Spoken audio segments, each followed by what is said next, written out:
पूतना और सूक्ष्म बुद्धि की तरह मैं तेरे जाल में नहीं फंसूंगा विष्णु अवतार। उन्होंने तेरे सामने आने की भूल की थी, पर मैं तुझे दिखाई नहीं दूंगा। अदृश्य रूप में ही तेरा वध करूंगा।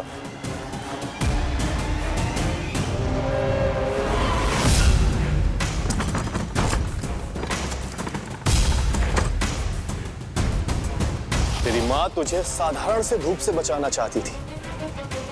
क्या दशा होगी उसकी जब मैं तुझे सकट के नीचे कुचल दूंगा।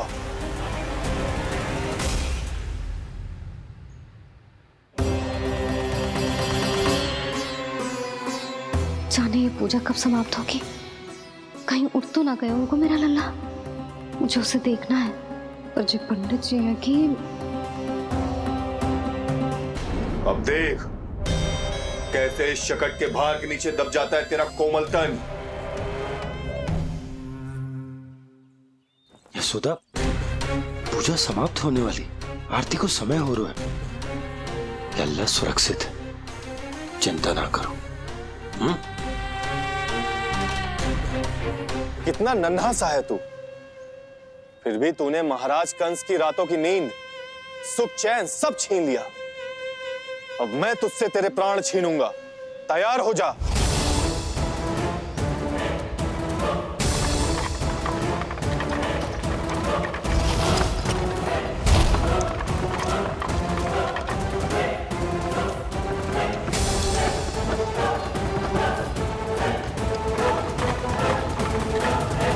ये क्या हो रहा है?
प्राण कब इसके तन से विदा ले लेंगे इसे पता ही नहीं चलेगा।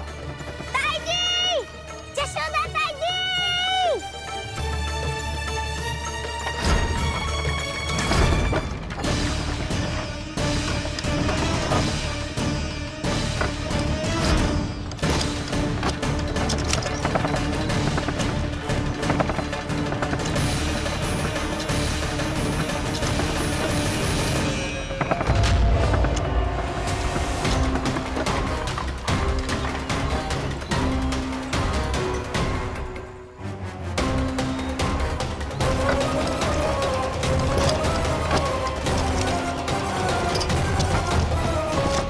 निद्रा देवी, समय हो गया है।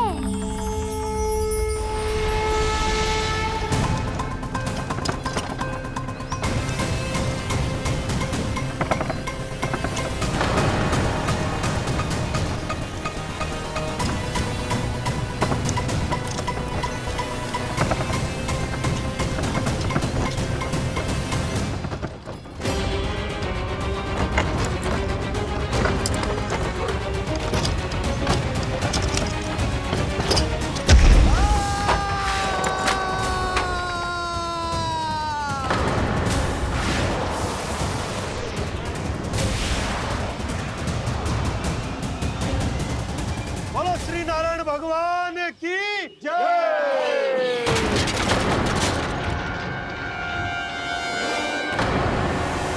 यशोदा ताई जी, जल्दी आओ।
प्रभु,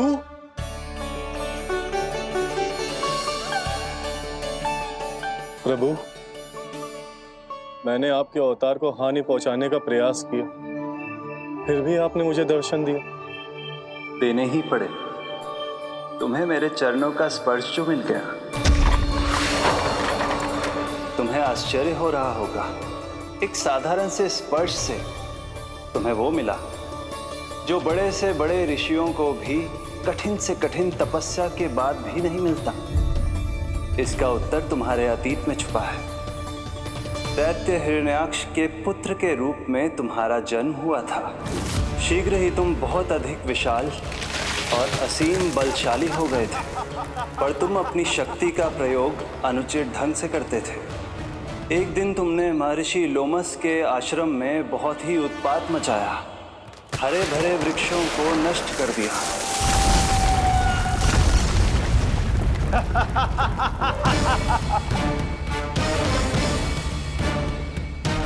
देख क्या रहे हो ऋषिवर? ये विशाल वृक्ष भी मेरे इस विराट तन के आगे कुछ भी नहीं है। जिसे स्वयं अर्जित तक नहीं किया, उस तन पर इतना अभिमान, तो सुन ले, जिनसे तेरा तन बना है उन्हीं पंच तत्वों में इसी क्षण ये विलीन हो जाएगा। ये मेरा श्राप है तुझे, मेरा श्राप है तुझे।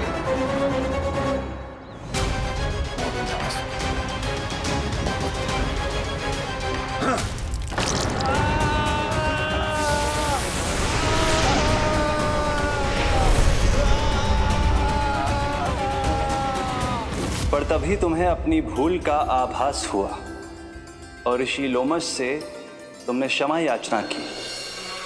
क्षमा करे ऋषिवर, क्षमा करे। मैं मूर्ख, अभिमानी हूँ, अज्ञानी हूँ, परंतु आप तो दया के सागर है। कृपा करे ऋषिवर, कृपा करे। बिना तन के मैं कैसे जीवित रह पाऊंगा? तुम जीवित भी रहोगे और अपने दैनिक कार्यों का संचालन भी कर पाओगे, किंतु सजीव प्राणियों या निर्जीव वस्तुओं की सहायता से। ऐसा जीवन तो मृत्यु के समान है ऋषिवर। इससे अच्छा है आप मुझे जीवन से मुक्ति दे दो। मुक्ति भी अवश्य मिलेगी तुम्हें, पर जब तुम परम प्रभु श्री हरि नारायण के चरणों का स्पर्श करोगे, चरणों का स्पर्श करोगे। और यही नहीं शक्तासुर, कल जब तुम मुझे खोज नहीं पा रहे थे, तब भी तुमने हार नहीं मानी। 7 प्रहर तक 7 बार मेरी और मेरे गोकुल की परिक्रमा की। इस क्रम में तुमने अनजाने में ही अपना पश्चाताप पूरा किया और पुण्य अर्जित कर लिया। इसलिए मैं तुम्हें मोक्ष प्रदान करता हूं। इसलिए मैं तुम्हें मोक्ष प्रदान करता हूं।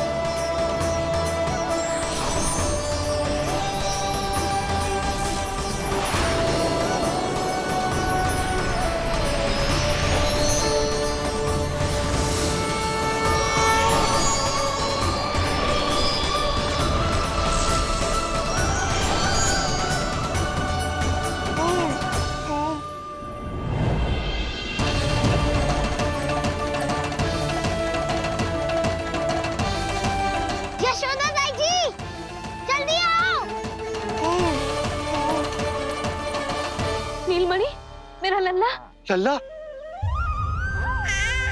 तुझे कुछ हुआ तो ना है ना? तुम ठीक तो है ना? मेरा नीलमणि, मेरा प्यारा बच्चा।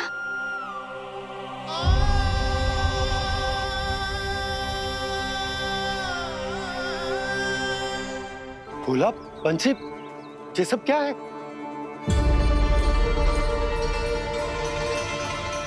उज्जवल, ये किसने करो है? और देख, कहानी मत सुनाइयो। उज्जवल पुत्र, कैसे हुआ ये सब? किसने किया? और किसने? महाबली नीलमणि ने, बड़ी ताई जी।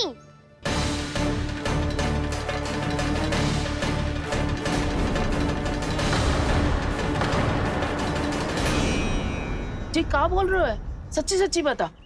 लो, फिर फंस गया उज्जवल। मैं सच्ची कह रहा हूँ। अचानक तीव्र वेग से वायु चली। फिर ऐसे लगो जैसे कोई भूकंप आ रहा है। और फिर जब मैंने देखा तो ये सकट अपने आप हिल रही थी, खड़खड़ खड़खड़ खड़खड़ खड़खड़। फिर मैंने साहस दिखाया और उस सकट को रोकने का प्रयास करो, पर सकट ना रुको, जे हिले ही जा रहा था, खड़खड़ खड़खड़ खड़खड़ खड़खड़ खड़खड़ खड़खड़। और फिर ऐसे ही हिलते हुए अचानक से आगे बढ़कर सीधा नीलमणि के ऊपर चला आए हो। फिर और फिर सकट भी हिल रहा था, खड़खड़ खड़खड़, और सकट का सामान भी हिल रहा था, थरथर थरथर। ऐसा लगो जैसे सकट नीलमणि को कुचलने को।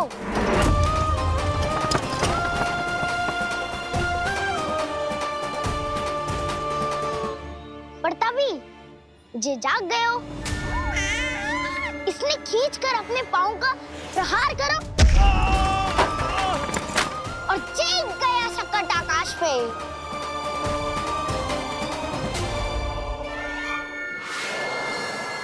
और फिर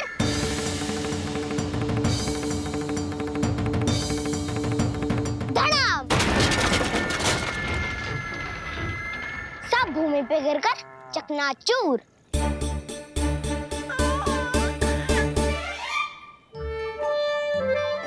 मैं सच्ची कह रहा हूँ ताई जी, नीलमणि के पैर का स्पर्श होते ही वो सकट ऐसे वायु में उड़ी जैसे कोई फूल। अच्छा, और जो तेरे हाथ में ये माखन है, ये भी अपने आप उड़ के आ गया होगा ना? हाँ, मैं सच्ची कह रहा हूँ। सदा बड़पोलापन ये अच्छी बात ना है लल्ला, सत्य बता। मैया, मैं सत्य बोल रहा हूँ। ये सकट अपने आप ही आयो था और नीलमणि के प्रहार करते ही दूर जा गिरो। अरे, ये बड़बोले से पूछने से अच्छा है कि हमें स्वयं विचार करना चाहिए कि ये सकट टूटा कैसे। हाँ नंदराज, हाँ, हम भी आरती के लिए भीतर चले गए थे। हाँ। अरे, आप सब मेरा विश्वास क्यों ना कर रहे हो? नीलमणि के प्रहार से ही उज्जवल, सकट बहुत पुराना था, पहिया ढीला होकर खुल गया होगा। यशोदा, अनेक कारण हो सकते हैं, चिंता करने की कोई आवश्यकता ना है। मैं चिंता क्यों करने लगी भला? मेरे नीलमणि के गले में रक्षा वाला कंठक पहले से ही है, और हम ये सब पूजा पाठ इतने विधि विधान से इसी के लिए तो कर रहे हैं, है ना पंडित जी? हाँ रानी जी। तो बस फिर मेरे लल्ला को कछु क्यों होने लगो? और आप सब स्वयं ही देख लो ना, जे इतना बड़ा सकट टूट के बिखर गया है, किंतु मेरे लल्ला को एक खरोच भी ना आई। इसका अर्थ तो यही है ना कि हम जो भी कर रहे हैं सही कर रहे हैं। मुझे चिंता करने की कछु आवश्यकता ही ना है। चलो सब भीतर चलते हैं। हाँ हाँ, लल्ला को भूख भी लगी आई होगी। चल।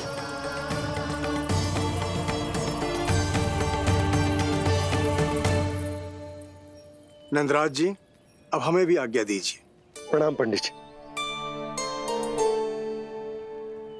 ध्यान कहाँ था तुम दोनों का? और अधिक सावधान रहने की आवश्यकता थी ना? क्षमा कीजिए नंदराज।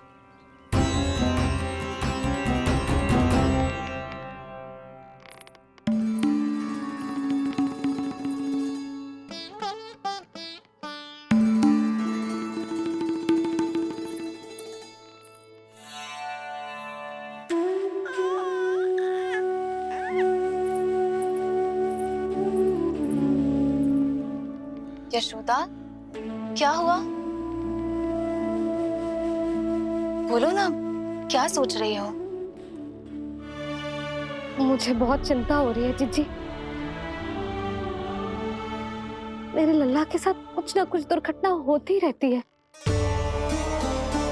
अरे, अभी बाहर ही तुम सबको समझा रही थी, अब भीतर आते ही क्या हो गया तुम्हें? बाहर समझाने वाली मैं ना थी जीजी, वो तो गोकुल की रानी जसोदा थी, किंतु भीतर से मैं अपने नीलमणि की मैया हूँ, बस। और एक मैया को कितनी चिंता होती है, इसे आपसे अधिक कौन जान सकता है। बहुत बड़ा धक्का लगा है मैया को इस घटना से। अब तो ये मेरी रक्षा के लिए और भी अधिक चिंतित हो जाएंगी। यंत्र का कंठक, पूजा पाठ, इतने सारे प्रहरी, सुरक्षा के प्रबंध, यदि इतने सबके बाद भी मैं अपने लल्ला की रक्षा न कर पाई तो मुझसे अधिक अभागी कौन हो सकती है। मैं तुम्हारे मन की दशा समझती हूँ यशोदा। इसी चिंता के कारण ही तो मैंने आज तक अपने पुत्र को छुपा कर रखा है। मैं जानती हूँ चिच्ची, मैं समझती हूँ। मैंने तो नीलमणि के लिए इतने सारे संस्कार भी करो है, पूजा पाठ की है, किंतु मैंने तो आज तक अपने पुत्र का एक भी संस्कार नहीं किया है। आंसू पोंछ लीजिए बड़ी माँ, शीघ्र ही सब कुछ ठीक हो जाएगा। जब मैंने उसे जन्म दिया उसके बाद से आज तक न उसे घर के बाहर लाई हूं, न कोई संस्कार किया है। मैं तो उसका नामकरण भी नहीं करवा पाई हूँ यशोदा। उसके जन्म के समय स्वामी ने ये संदेश भिजवाया था कि उस कंस को हमारे पुत्र के बारे में तनिक भी भनक नहीं पड़नी चाहिए। तब से आज तक भय के छाव में जीती आई हूँ कि वो कंस कहीं हमारे पुत्र को भी ना मार दे, जैसे देवकी के सारे संतानों को मार दिया है। ये आशंका कभी सत्य नहीं होगी बड़ी माँ, मैं हूँ ना। माँ अपनी संतान के मन की बात बिना कहे ही समझ जाती है। आप भी समझ जाओ ना मैया। चिच्ची, हमें रोना ना चाहिए। हमें देख के लल्ला भी रो रहा है। मैया, आपकी सहायता की आवश्यकता है मुझे ऐसे क्यों लग रहा है जैसे लल्ला मुझसे कुछ कहना चाह रहा है। दाऊ को हम सबसे दूर कब तक रखेंगे बड़ी माँ? ये सोच रहा होगा कि अब तक आपने इसके दाऊ को छुपा के क्यों रखो है। मैं उनसे मिलना चाहता हूँ मैया। चिच्ची, कितना मन करता होगा ना इसका अपने दाऊ से मिलने का। और आपके लल्ला का भी तो मन करता होगा ना कि अपने छोटे भाई को मिले। कितनी बातें करते हैं हम दोनों की इनके सामने। हाँ यशोदा, मैं भी अपने पुत्र को नीलमणि के बारे में सब कुछ बताती हूँ। तो बस फिर हमें साथ साथ रखिए ना। मेरा आधा हिस्सा है वो, उनके बिना मैं अधूरा हूँ मैया। ये दोनों भाई एक दूसरे के बिना अधूरे हैं जिज्जी। हमें इन दोनों को साथ ही रखना चाहिए। आप ही सोचो, यदि नीलमणि की रक्षा होगी तो आपका लल्ला भी तो सुरक्षित रहेगा। तुम सच कह रही हो यशोदा। हमें इन दोनों को मिलाना चाहिए और साथ में ही रखना चाहिए, सुरक्षित। तब तो शीघ्र ही पंडित जी को बुलाकर हमें शुभ मुहूर्त निकलवाना चाहिए। शुभ मुहूर्त? हाँ, शुभ मुहूर्त। दोनों भाइयों के मिलन के साथ साथ उनका नामकरण संस्कार भी करवा देते। अब अपने दाऊ से मिलूंगा मैं।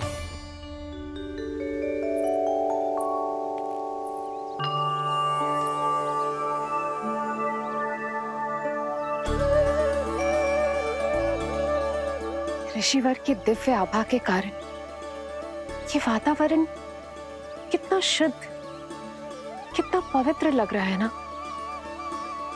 हाँ देवकी, इनका तेज ही ऐसा है कि इनके निकट केवल पवित्रता ही वास कर पाती है। किसी भी प्रकार की दुष्टता इनके पास जाने से पहले ही नष्ट हो जाती है।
इनका तेज ही ऐसा है कि इनके निकट केवल पवित्रता ही वास कर पाती है।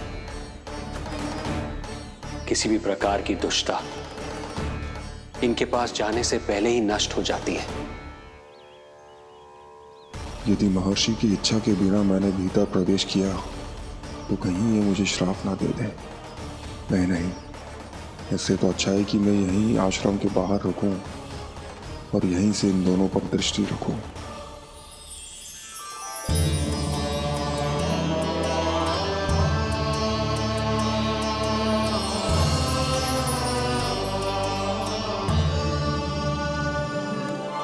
आपके आने का आभास हो गया था राजन। गुरुदेव, जो संतानें हमने खो दी है उनका श्राद्ध करवाने की विनती लेकर हम आपके पास आए हैं। आपका आना व्यर्थ नहीं जाएगा राजन, परंतु मुझे आभास हो रहा है श्राद्ध कर्म इस भेंट का एकमात्र कारण नहीं है।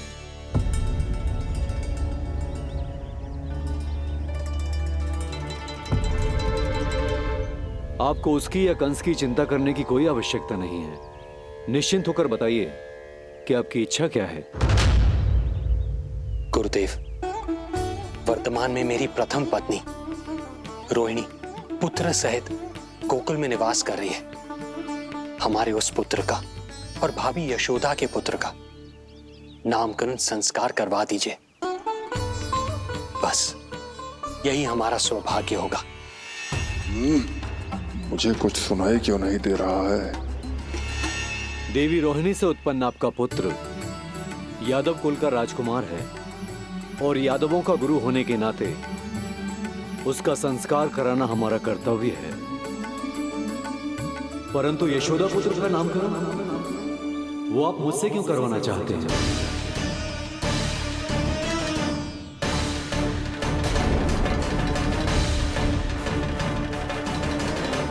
गुरुदेव, सत्य ये है कि रुक क्यों गई रानी देव की? आपके मन में जो कुछ है कहिए। ये कैसी दुविधा में फंस गया मैं। यदि मैंने गुरुदेव को यशोदा पुत्र का सत्य बताया तो कंस को भी पता चल जाएगा, और यदि नहीं बताया तो कहीं ऐसा ना हो कि ऋषिवर ही बुरा मान जाए। लगता है आप दोनों की दुविधा मेरे अनुमान से भी बहुत बड़ी है।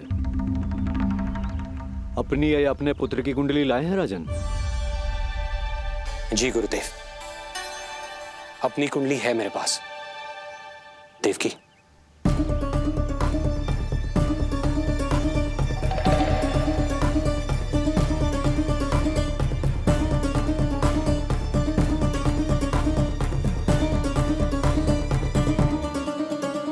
जो रहस्य आप नहीं बता पा रहे हैं राजन, वो ये कुंडली बताएगी।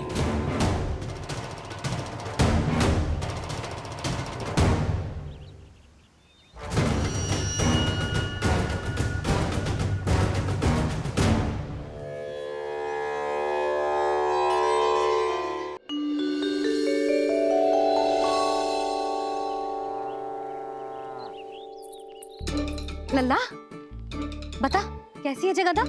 मैया को हो क्या गया है आज? देख, सही सही बताइयो।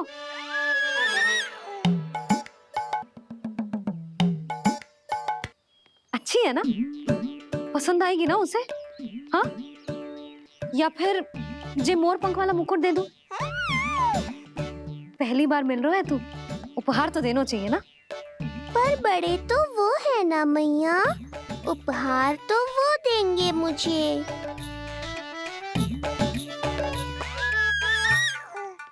ना ना, मोर पंख वाला मुकुट तो मेरे लल्ला का है ना, जे ना दे सकते। तेरे जैसा कोई कंठा क्या चांदी वाला कड़ा दे दूं? हाँ? इस मिलन के लिए मुझसे अधिक उतावली तो मैया है।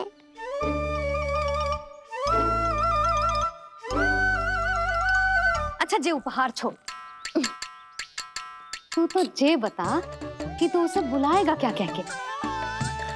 अन्य सभी के जैसे बड़े भैया या गांव वालों के जैसे दद्दा बुलाएगो, या फिर बड़े नगरों में जैसे बुलाते हैं ज्येष्ठ भ्राता बुलाएगो, या फिर प्रेम से बुलाएगो दाऊ? दाऊ बुलाएगो ना?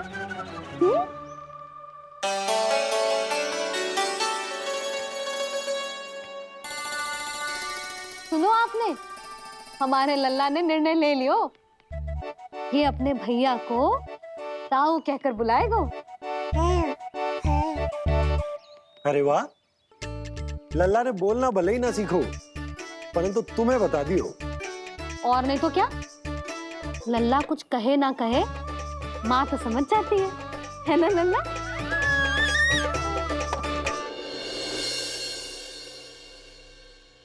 और इसने दाऊ वाली बात पे हाँ भी की है। हाँ हाँ तो सदानंद जी ने भी कर दी है। लो, मैं तो भूल ही गई। क्या कही पंडित जी ने? बता तो ना यशोदा, बाहर से आया हूँ, हाथ पैर तो धो लूं। हाँ, दे लो। अब बताओ, कब का मुहूर्त निकालो है? तनिक हाथ मुंह पोंछ लो। अब बताओ क्या कही उन्होंने? यशोदा थक गए हूँ, तनिक सांस तो लेने दो। बाहर से आया हूँ, जल ना पूछोगी?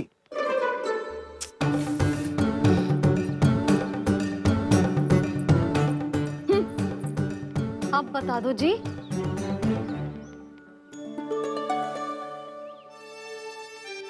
बाबा अब बता भी दो, नहीं तो खेल खेल में खेल हो जाएगा। हाँ बताओ।